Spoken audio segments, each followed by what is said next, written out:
Now, Congressman Gregory Meeks of New York, chairman of the Congressional Black Caucus PAC. Congressman, welcome to Fox News Sunday.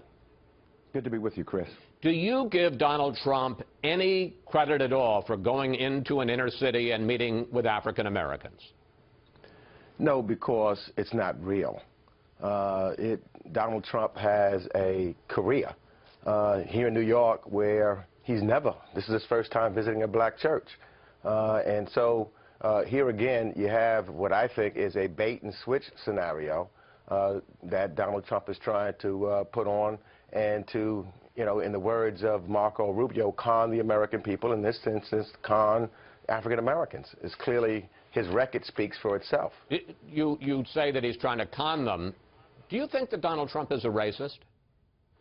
Well, I just say that some of the things, as indicated by the Speaker, by Senator Scott, not by me, some of the things that Donald Trump has said clearly are racist. They've indicated it, that those were remarks that were racist in character. So I can only go by what one says and what one has done. And clearly, if you look at Donald Trump's record from the time that he started out with his father with the lawsuits and to the birther statements and to not acknowledging David Duke immediately to there goes my African American. Those are all statements. What do you have to lose?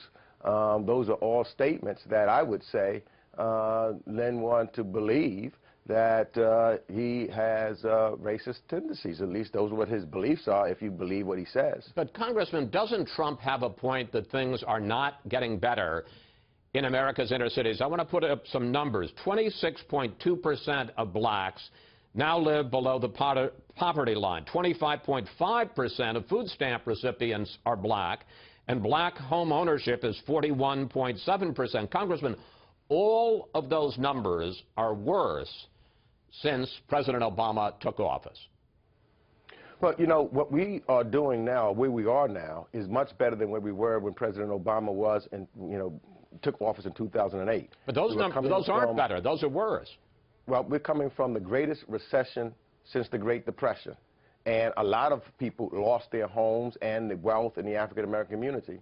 And we got to build back. And that's why it's important that we have the kinds of policies that are being talked about by Hillary Clinton that will help build back and reduce income disparity. That's why we also have to make sure that we are raising minimum wage and focused on small businesses, which is important. That's also why we've got to make sure that we're protecting historically black colleges and investing in historically black colleges for education and talking about education that's affordable and free for some, so that the key to tomorrow in America is a better education or trade. And these are all subject matters of which Hillary Clinton has been talking about. But, Congressman, do you hear anything in the very different Republican ideas about school choice, about enterprise zones, about renegotiating trade deals that have taken jobs out of America's inner cities? Do you hear anything in those Republican ideas that you think maybe that's an interesting alternative?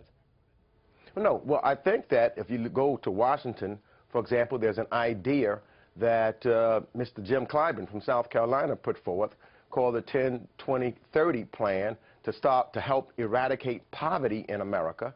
And I think that it has been embraced. I know it's been embraced by Senator Clinton, but also by Speaker Ryan. There's some kind of dialogue that we can begin to have and talk about, because I think that the issue is we've got to reduce the disparities that we have, because for sure disparities are great within the African-American community, but you also got to reduce poverty.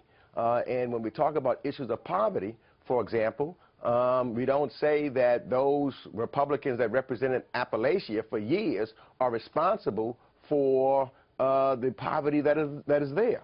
So we've got to have this deep conversation, and I think the conversation could be had on a bipartisan basis, dealing with specific policy as the 10-20-30. During the Democratic primaries, Bernie Sanders went after Clinton in several cases from the left. For instance, he noted that the welfare reform plan that she supported and her husband signed into law in 1996 resulted in more than the doubling of the number of Americans living in extreme poverty. He noted that the crime bill that she supported and President Clinton signed in 1994 dramatically increased the number of blacks going into prison and the amount of time that they spent there. Isn't that part of the Clinton record? Well, you know, I think that if you put into perspective what was taking place at that time, and when you look at the crack epidemic and that was going on, much of that took place at that time is taken out of context when we talk today. If you recall, at that time, the income disparity between African Americans and others was shrinking. You talk about unemployment was the lowest that it had been. In fact, so many good things were happening in the African American community that some was calling Bill Clinton at the time the first African American president. So you don't speak of that now, but when you think about small businesses, of which Hillary Clinton is focused on, an investment in urban America and inner cities, creating businesses and opportunities for African American communities, utilizing minority businesses, that was all positive and something that Hillary Clinton talks about today. Finally, and I got about a minute left for this, I want to ask you to respond to what Dr. Carson said about the release of the FBI files into the emails. More than 24 times during that interview with the FBI, Hillary Clinton said she could not recall, did not remember key events. It turned out she didn't have one BlackBerry, as she had told the press. It turned out she had 15. Your response? My response is that it's clear. Hillary Clinton has gone through several hearings in Congress. Now you've heard the FBI director say that there's nothing that she did that was criminal or anything of that nature. Well, he didn't say it was criminal, but he did say it was negligent and extremely careless. Yeah, you heard that the secretary say that if she had a chance to do it again, she wouldn't have done it. She's been apologetic about that.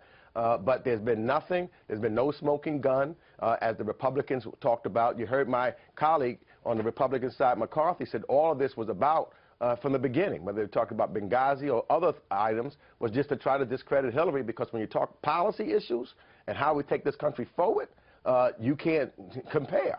And so you try to divert, so there's smoke and no fire. Congressman Meeks, thank you. Thanks for coming in today. We look forward to talking to you again, sir. Thank you.